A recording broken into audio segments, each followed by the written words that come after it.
Assalamualaikum warahmatullahi wabarakatuh. Selamat pagi dan salam sejahtera untuk kita semua. Baiklah, seperti biasanya sebelum kita memasuki materi pembelajaran kita pada pertemuan kali ini, marilah kita berdoa menurut agama dan kepercayaan kita masing-masing. Berdoa mulai. Berdoa selesai. Baiklah, sebelum kita masuk pada materi kita, perlu diingatkan kembali kepada seluruh peserta didik agar selalu menjaga protokol kesehatan agar kita senantiasa selalu dalam keadaan sehat. Baiklah, pada pertemuan kali ini kita akan membahas materi tema 2, subtema 2, pembelajaran 1 dan 2. Nah, pada materi sebelumnya ya, kita sudah belajar tentang sumber energi.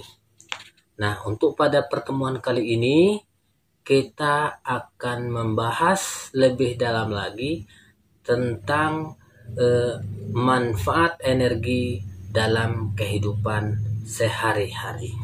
Nah, itu adalah materi kita pada hari ini, yaitu manfaat energi dalam kehidupan sehari-hari.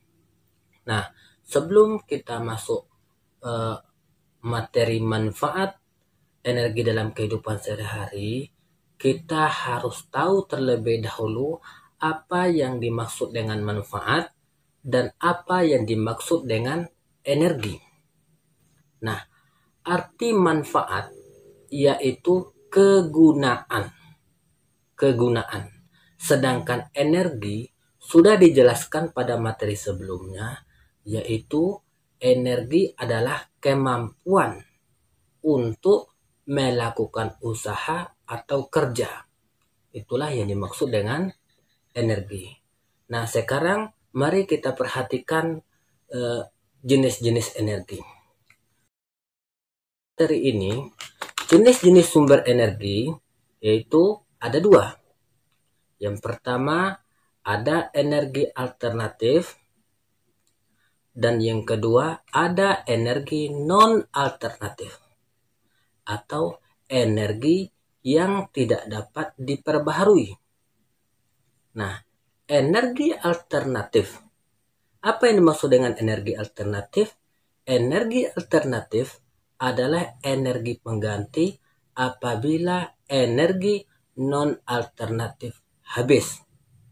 Sedangkan energi non-alternatif adalah energi yang tidak dapat diperbaharui. Nah, itu adalah energi non-alternatif. Nah, sekarang coba kita perhatikan contoh atau gambar energi alternatif. Nah, jika kita perhatikan gambar yang ada di layar kaca kalian, ya, ini adalah contoh-contoh energi alternatif. Apa saja contoh-contoh energi alternatif? Yang pertama di sini ada panas bumi. Selanjutnya ada matahari. Setelah matahari ada air. Setelah air angin.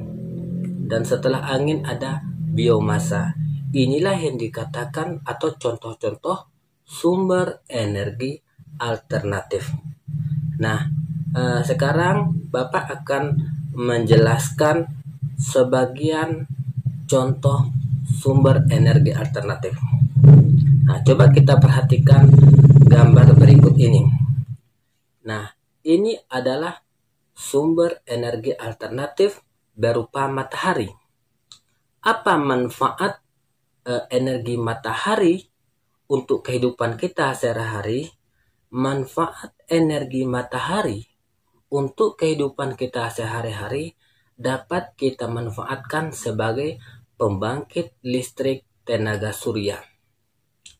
Selain itu, panas dan cahaya matahari dapat kita manfaatkan untuk mengeringkan pakaian.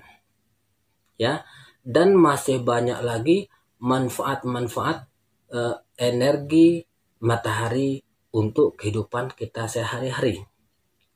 Nah, selanjutnya ada energi angin. Angin juga termasuk energi alternatif. Apa manfaat energi angin untuk kehidupan kita sehari-hari? Energi angin dapat kita manfaatkan untuk pembangkit listrik tenaga angin. Ya.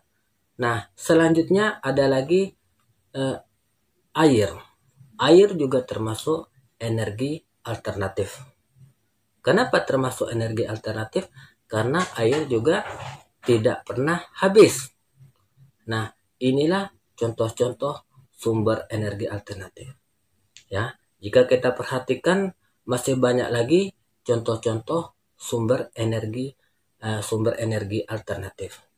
Nah, inilah maksud daripada energi alternatif, yaitu energi pengganti apabila energi non alternatif habis. Nah, sekarang coba kita perhatikan gambar berikut. Nah, gambar ini adalah gambar sumber energi non alternatif. Ya, gambar sumber energi non alternatif. Nah, coba kita perhatikan gambarnya. Nah, ini adalah gambar minyak. Ya, minyak termasuk sumber energi non alternatif. Selanjutnya ada batu bara. Batu bara juga termasuk sumber energi alternatif yang biasanya kita manfaatkan sebagai pembangkit listrik. Ya. Nah, selanjutnya ada lagi gas alam. Gas alam termasuk sumber energi non alternatif juga. Nah, ini semua termasuk sumber energi non alternatif atau sumber energi yang tidak dapat diperbaharui. Walaupun contoh-contoh ini termasuk sumber energi non alternatif, namun kita masih banyak memanfaatkan dalam kehidupan sehari-hari. Namun perlu kita ketahui bahwasanya semua jenis sumber daya alam, ya, baik yang alternatif maupun yang non alternatif, itu harus kita jaga, harus kita lestarikan, dan harus kita manfaatkan sehemat mungkin. Semua jenis sumber energi ini termasuk sumber daya alam yang dapat diperbaharui dan sumber daya alam yang mana yang dikatakan sumber daya alam yang dapat diperbaharui? Sumber daya alam yang dapat diperbaharui adalah sumber daya alam yang dapat kita manfaatkan kembali.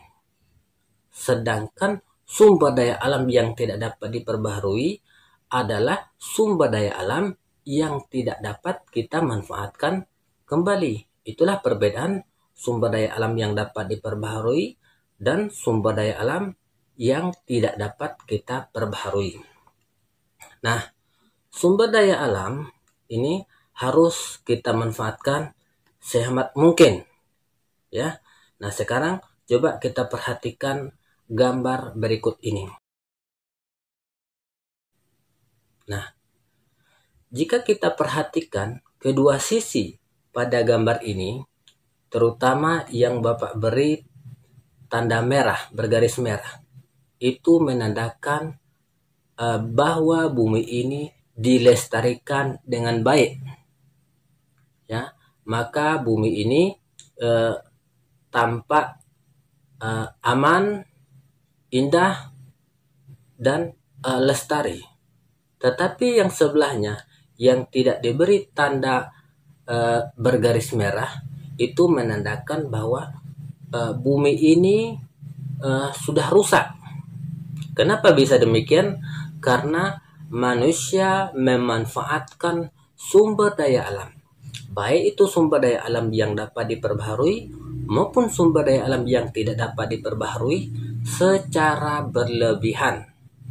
Maka akan tampak seperti gambar yang tidak bergaris merah.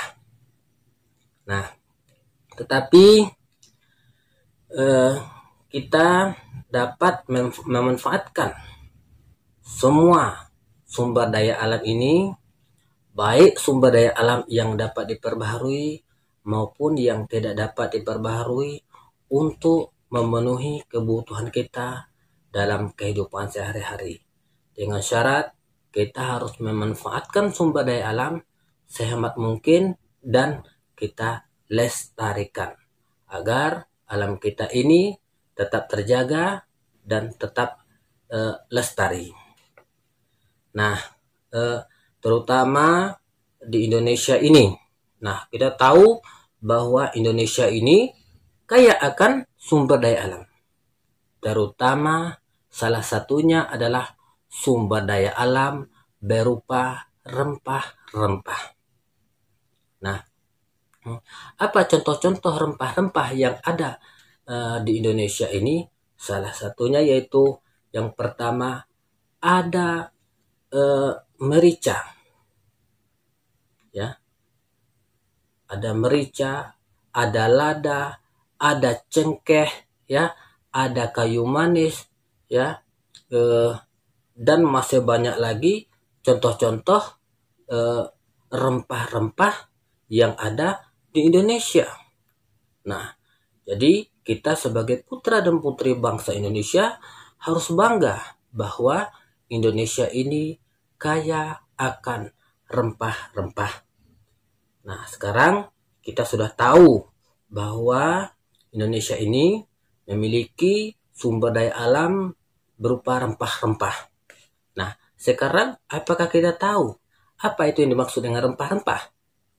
Nah, rempah-rempah adalah bagian tumbuhan yang beraroma atau berasa kuat yang digunakan dalam jumlah kecil di makanan sebagai pengawet atau perisa dalam masakan. Rempah-rempah di Indonesia adalah jenis rempah yang sangat berkualitas. Para pakar dunia menyatakan banyaknya manfaat dalam tiap jenis rempah-rempah di Indonesia, di antaranya mengandung antioksidan, antibakteri, anti hamir, anti kanker, antiseptik, dan antibiotik. Nah, jadi kita tahu bahwa rempah-rempah ini memiliki banyak manfaat, terutama rempah-rempah yang ada di Indonesia. Selain banyak manfaat, Indonesia memiliki banyak lagi contoh rempah-rempah, ya, selain daripada contoh-contoh yang sudah diberikan. Nah, sekarang kita harus sadar bahwa apabila kita ingin menikmati semua sumber daya alam ini, baik sumber daya alam yang dapat diperbaharui maupun sumber daya alam yang dapat diperbaharui ataupun tidak dapat diperbaharui, ataupun rempah-rempah, ya. Nah, sebagai kebutuhan kita sehari, maka kita harus memenuhi hak dan kewajiban kita terhadap alam dan sekitarnya. Nah, apabila kita sudah memenuhi hak dan memenuhi kewajiban kita, maka kita akan mendapatkan hak terhadap alam yang telah kita berikan. Nah, kira-kira siapa yang tahu apa itu kewajiban? Selanjutnya, setelah kita tahu apa kewajiban, apa itu hak? Nah, kewajiban adalah suatu yang harus dilakukan dengan penuh rasa tanggung jawab.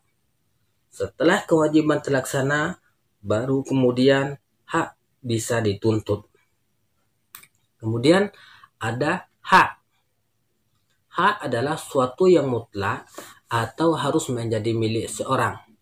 Hak selalu disertai dengan kewajiban. Nah, itulah makna kewajiban dan hak. Jadi apabila kita pengen melakukan sesuatu, kita harus tahu hak dan kewajiban kita. Hak kita dan kewajiban kita, terutama kita sebagai peserta didik harus tahu apa kewajiban-kewajiban kita di sekolah. Kalau di rumah, apa kewajiban seorang anak di rumah. Setelah kita memenuhi semua kewajiban kita di sekolah, di rumah, di lingkungan, dan di mana saja kita berada, maka kita akan mendapatkan hak kita. Nah, itulah makna daripada hak dan kewajiban. Nah, setelah kita mengetahui mana hak dan kewajiban, kita harus tahu ya apa kewajiban kita di sekolah yang sehat, hak kita di sekolah, serta hak dan kewajiban di lingkungan. Ya, semua kita ini memiliki hak dan kewajiban. Karena setiap manusia sudah dilindungi dan sudah memiliki undang-undang tentang hak dan kewajiban. Mungkin hanya inilah yang dapat disampaikan. Mudah-mudahan materi ini bermanfaat untuk kita semua. Dapat tutup dengan wabillahi taufiq wal hidayah. Wassalamualaikum warahmatullahi wabarakatuh.